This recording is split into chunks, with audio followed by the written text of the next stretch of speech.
తన అల్లరితో అలుపులేని తన అలజడితో కెరటం ఎగిరి పడుతూ ఉంటే ఆకాశం తెగి పడుతుందా? మనసుంటే మార్గం ఉంది కదా, అనుకుంటే అందనిదుంటుందా?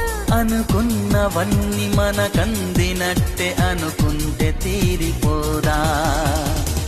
ఒక్కసారి చెప్ప